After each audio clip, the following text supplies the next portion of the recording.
Good morning. Welcome back to my last lecture of Module 8. That is the topic hazardous waste we are discussing last day. Now, in continuation of my three lectures of the Module 8, that is the hazardous waste. Now, today I will deliver the concluding part of my lecture. Uh, now, just to some of the things which you have described earlier. Now, what are the hazardous waste from the non-specific sources? If you remember, we have defined the hazardous waste from the non-specific sources as well as hazardous waste from the specific sources. So, what are the? Let us see as a summary that what are the hazardous waste from non-specific sources. Examples: solvent waste, electroplating waste, metal treating waste, wood preserving waste, petroleum refining waste. So these are the hazardous waste from non-specific sources. Fine.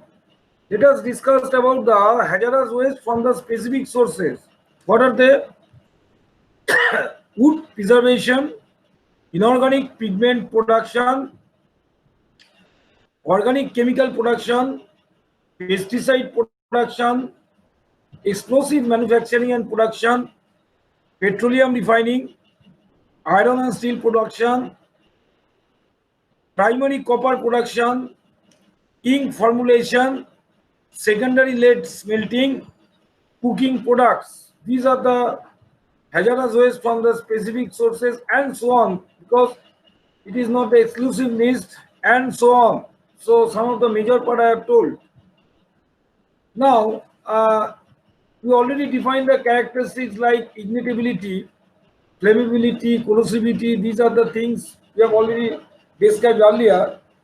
But let us give some example of that.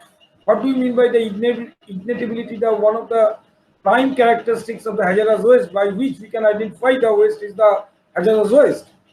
The ignitability waste that pose a fire hazard during routine handling, storage, processing, transport or disposal, because it produces a fire hazard during handling, storage.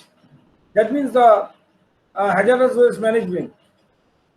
If a solid waste possesses any of the following properties, if a solid waste possesses any of the following properties, what properties?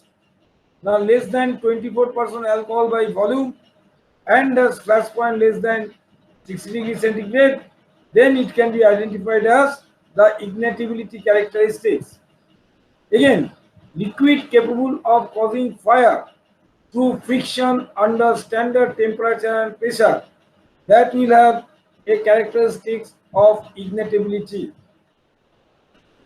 Liquid, if it is an ignitable compressed gas, then also it is an oxidant. It may be ignitable because oxidant means it helps for combustion in presence of oxygen.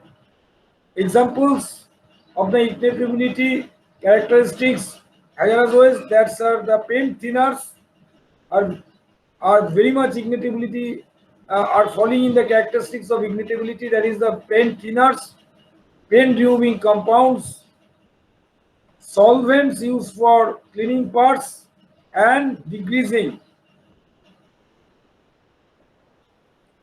So these are the examples I have put for the characteristics under the ignitability. Let us discuss the flammability. Flammability. Let us discuss the flammability. Now, vapors of volatile organic compounds can ignite in the presence of a spark. Lower flammability limit, that is LFL, and upper flammability limit, that is UFL, of mixture. What is the formula? The LFL mixture is 1 by sigma I2N equal to Y1 by LF1. Similarly, UFL mixture equal to 1 by sigma Y1 by LF1, where Y1 equal to mole fraction of compound, N equal to number of compound mixture.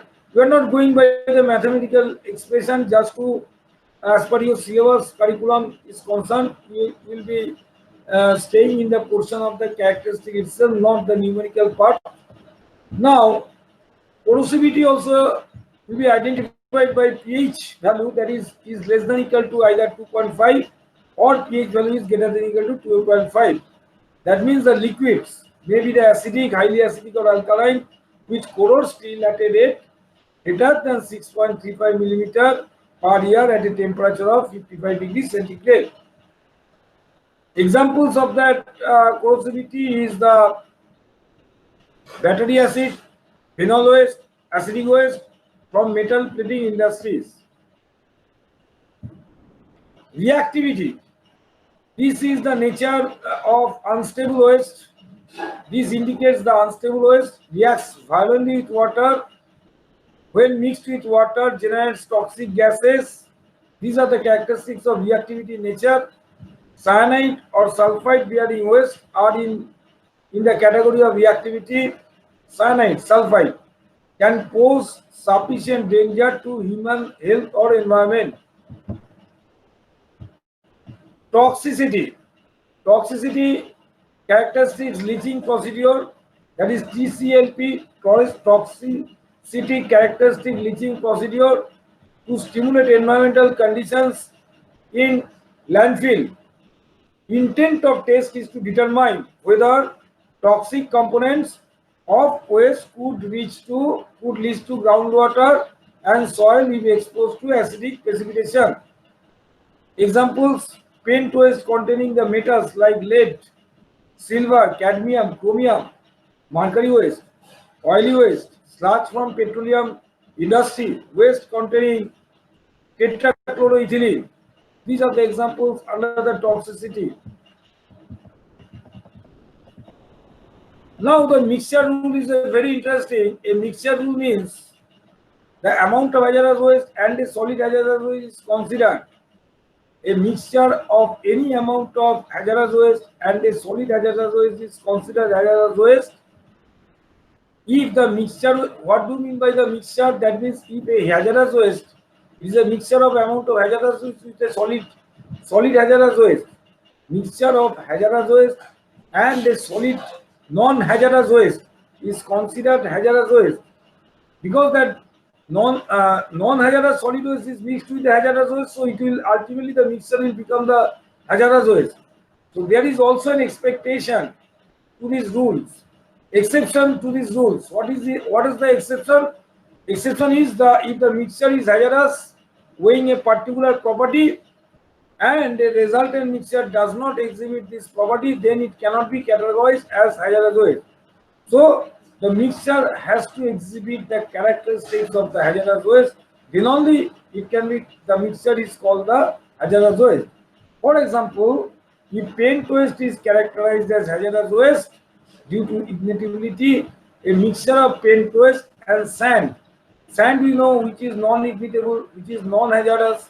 So a mixture of paint and sand would result a non-ignitable mixture, which means that waste mixture can no longer be categorized as hazardous waste. It becomes non-hazardous waste as long as it does not exhibit the ignitability property. So what we have come to the conclusion?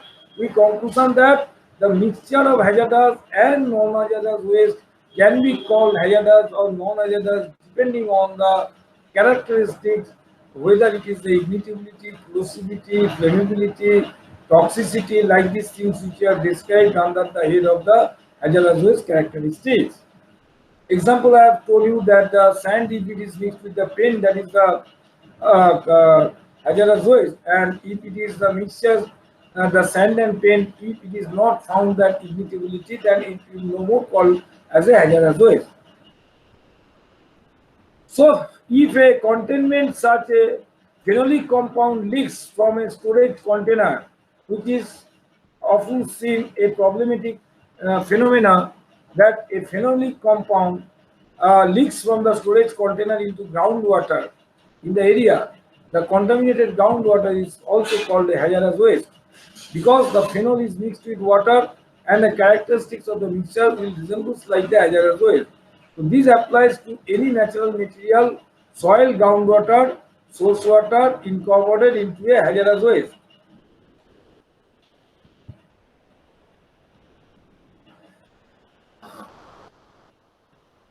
Now, the derived from rule, any solid waste generated from the treatment, storage, disposal of hazardous waste such as sludge, ash, particulate matter, etc. is also considered to be the hazardous waste.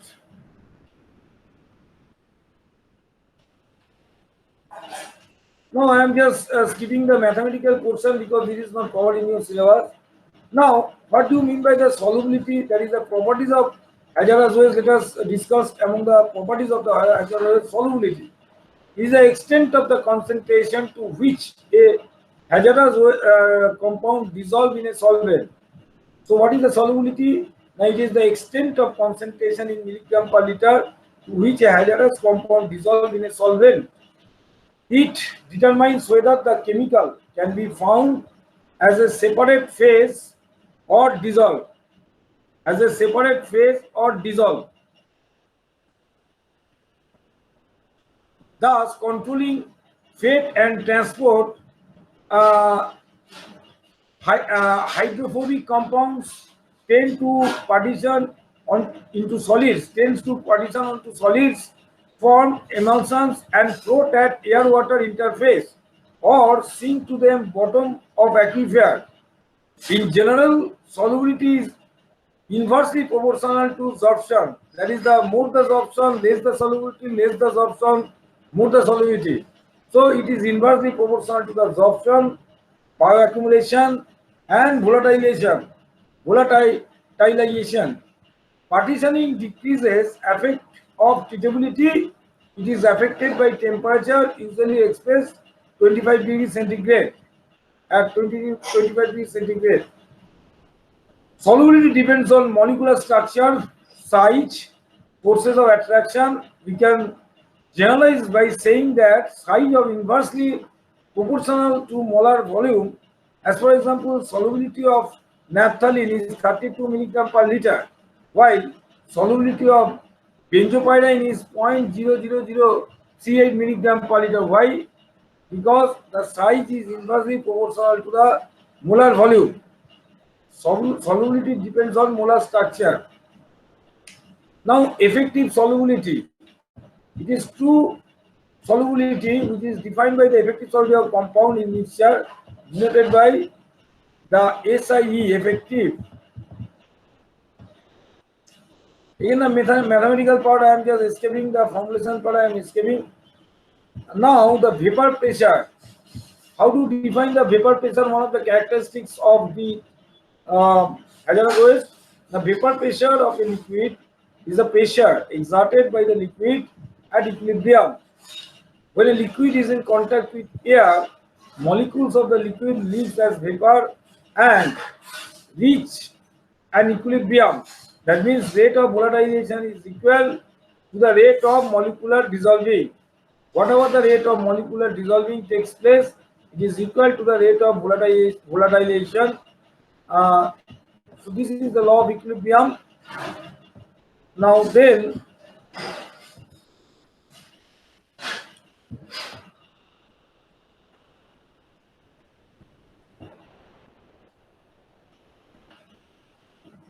fine. Partitioning. Partitioning is a common phenomena in the hazardous waste management that you see from the figure. What I have shown the source, that is the source of hazardous waste. Now, absorption takes place when the interaction takes place with the soil, the upper portion. If we look at the rightward portion, then the bioconcentration takes place with the biota.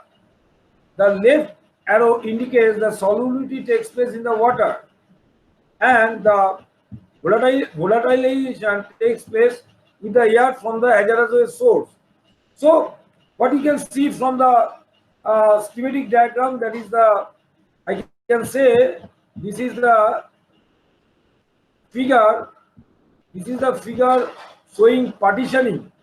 Partitioning means separating. Partitioning of hazardous waste to various media. Media means soil is one media, water is one media, biota is one media, living organism and the air is one media. So it is a partitioning, that means it is separated. The partitioning of hazardous waste in various media is shown in the figure, which I can show you, which I am just showing you, sharing you in my screen, with the soil, water, biota, air in forms of the absorption, solubility, bioconcentration, and the volatilization. Now, so partitioning is the distribution of the chemicals, say hazardous waste, chemicals one of the hazardous waste, between two different media or phases. There are various partitioning coefficients which empirically describe this phenomenon.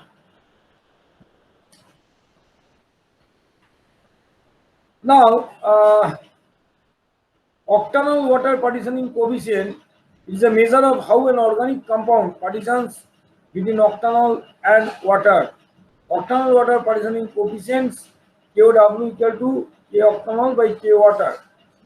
Similarly, soil water partitioning coefficients, that is, water is preferred medium for contaminants. If the contaminant is in aqueous phase, it gets absorbed by soil easily. This is partitioning between the soil and the water. So soil water partitioning coefficient is C soil by C water. Organic carbon content. Organic carbon content, also known as humic coefficient, plays an important role in organic chemical partitioning. It is a fraction of organic carbon present in soil. That means KOC equal to COC divided by C water.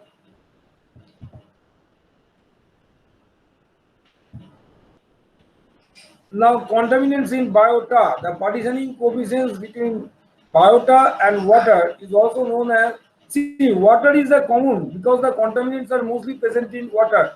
Now from water the soil is absorbed, then it will be partitioning into the biota. So biota and water is also known as bioconcentration factor. So bioconcentration factor is C biota divided by C water. That means it is an estimate of the amount of the chemical that is likely to accumulate in aqueous organism. The higher the lipid content in an organism, the more is the accumulation. What is biomagnification? Biomagnification is the incremental increase in a contaminant's concentration at each level of the food chain. Again, I am repeating, biomagnification is the incremental increase in a contaminant's concentration at each level of the food chain. This can be explained with the help of the following graphic. See, the food chain, I am just explaining you. The numbers are representative values of the concentration in the tissues of DDT and its derivatives in parts per million. So biomagnification of DDT, that means in the producers it is 0.04 ppm. Then primary consumers, how it is magnification is being going on. In primary consumers it is 0.23 ppm. Ultimately consumers are getting magnified. Now in secondary consumers it is further magnified to 2.07 ppm, and finally the tertiary consumers like Eagle I have shown, it is 13.8 ppm. So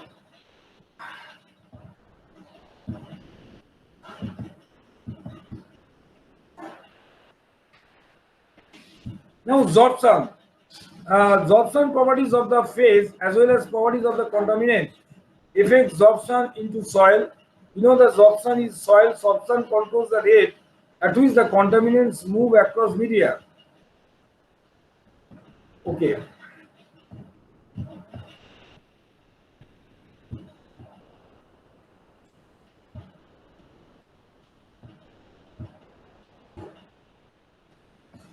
Now, oxidation reduction potential, it is used to determine the oxidation state of the water, controls concentration of ions present in oxidized or reduced forms, oxidized species, now positive ORP, reduced species, negative Warp. So these are the Warp means oxidation reduction potential. So oxidized species positive oxidation reduction potential, or reduced species means reduced oxidation reduction potential on a relative basis. Now forces controlling absorption, van der Waals attraction force, the electrostatic attraction which is called the adsorption, electrostatic repulsion which is called the desorption, hydrogen bonding, covalent bonds, dipole-dipole interaction, Coulombic forces.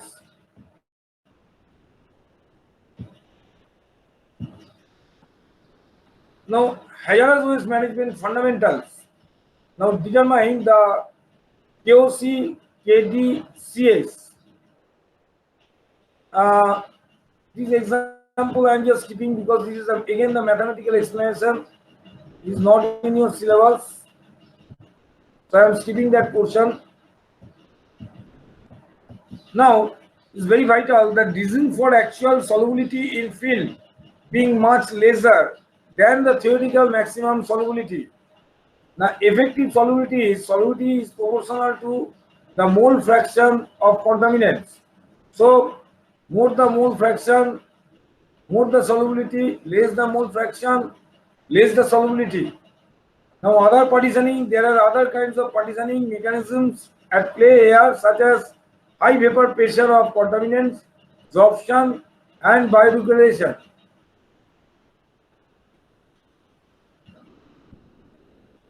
Now, dilution of contaminants in groundwater, how it can happen, that I am trying to show in the figure.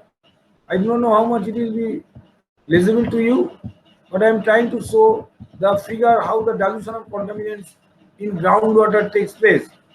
You see the unsaturated zone, that is water table I have shown, lower permeability layer I have shown, solvent migrating in fractures, then direction of groundwater flow, and solvent dissolved in the groundwater flow. So these I have taken from the UK Groundwater Forum, that is the dilution of contamination of groundwater. Now let me tell the mass transfer. Now there are two types of contaminants, mass transfer which takes place, equilibrium mass transfer which reaches the saturation, and rate limited mass transfer when saturation is not reached. Now rate limited mass transfer happens due to limited contact area or time. Lesser contact area results in lesser solubility. Lesser contact time occurs when there is rapid movement of the groundwater and their molecules of contaminants are small in size.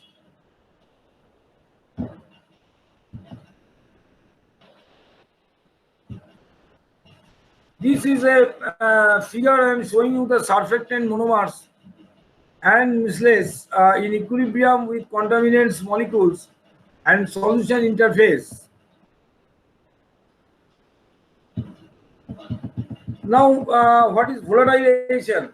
Volatilization is a important characteristics and properties of the hazardous waste. Volatilization refers to the mass transfer of a contaminant from liquid to gaseous phase. This is called the volatilization. So mass transfer, that is partitioning from liquid to the gaseous phase. It is important to monitor the migration of hazardous chemicals from waste sites and storage facilities, both above and below the ground. Now, what are the factors contributing to concentration contaminants in air? The vapor pressure, temperature, mixing, contact area within the storage container, ventilation rate, that is the mixing from outside the room or system, rate limited mass transfer, and dilution will play an important role.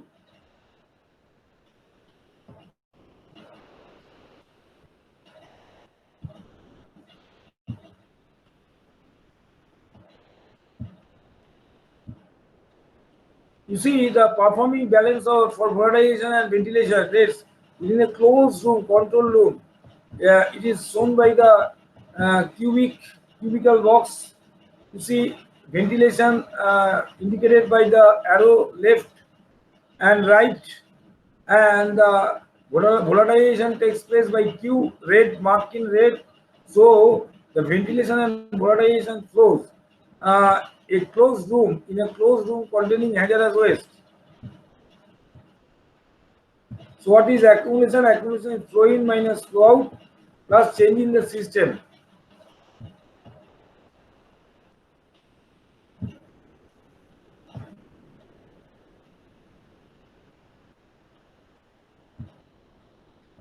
Now, fate and transport contaminants in groundwater. So we must describe the advection regarding the fate and transport of contaminants in groundwater. What is advection? The contaminant is physically carried by the medium with the same velocity as the medium. Advection will transport contaminants at different rates in each stratum. Advective flux describing the bulk movement of the fluid carrying contaminants. You see, I have shown you in the schematic diagram how the advection takes place. That is the velocity parabolic profile I have shown, that contaminants left shown by red marked. Now what is diffusion? Diffusion is the process by which a contaminant will move from an area of greater concentration towards an area of lesser concentration. So the contaminants will always have a tendency to move from the greater concentration to the lesser concentration area. That is called the diffusion. The diffusion will occur as long as this gradient exists. That means, so far as the difference in the concentration level of the contaminants, that diffusion will take place, and it will be stopped when there is a difference is in. Now dispersion. Mechanical dispersion consists of two methods, longitudinal and transverse. Longitudinal dispersion occurs along the direction of flow path, while transverse dispersion occurs normal to the flow path and causes lateral spreading of the contaminants.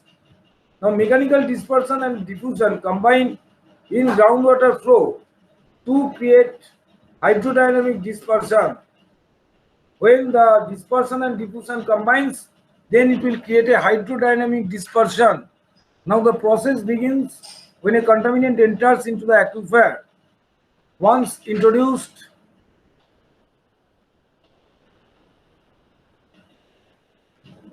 the advecting groundwater carries the mass of the contaminant with it, and in the process, the contaminant spreads, thereby decreasing the maximum concentration with time. However, the contaminant is now spread over a much wide area. So this is the dynamic flow, that is the diffusion and the dispersion, how it takes place. I have just tried to explain you, just to give you a hints how these things is happening.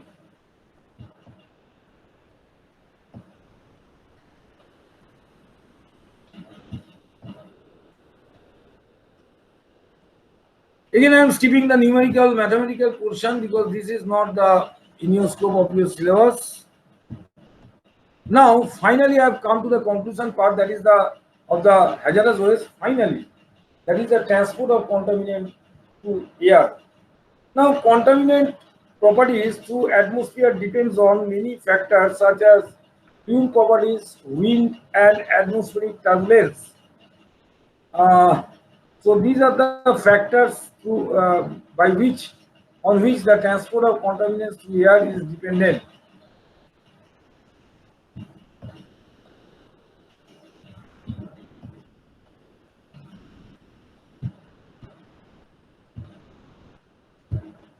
Again,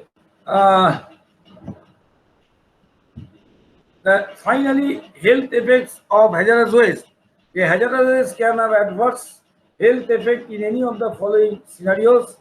Either a large amount is released at once, a small amount, if released intermittently in the same location, that is also equally dangerous to the large amount released at once, because if the small amount is released intermittently in the same place, same location, then that will affect our health. The substance does not get diluted. That means the concentration is not getting decreased. The substance is very toxic, so that will help, that will affect our health, and the hazardous waste uh, having these the four effects, as I told you, this is the adverse health effects which the hazardous waste will produce. Now, humans, plants, and animals can come into contact with hazardous waste by either inhalation, ingestion, or thermal exposure, skin contact.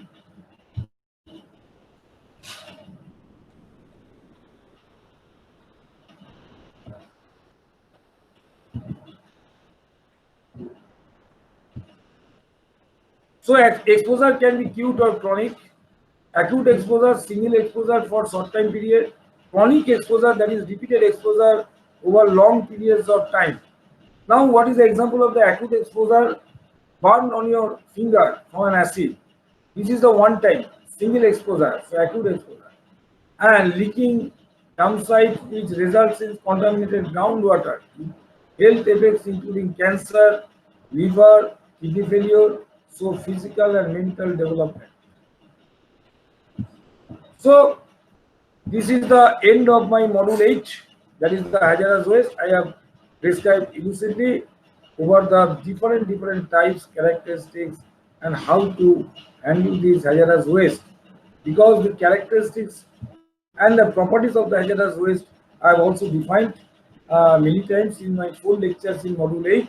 I will definitely upload my lecture notes and video lectures in Google Classroom. Kindly go to the Google Classroom.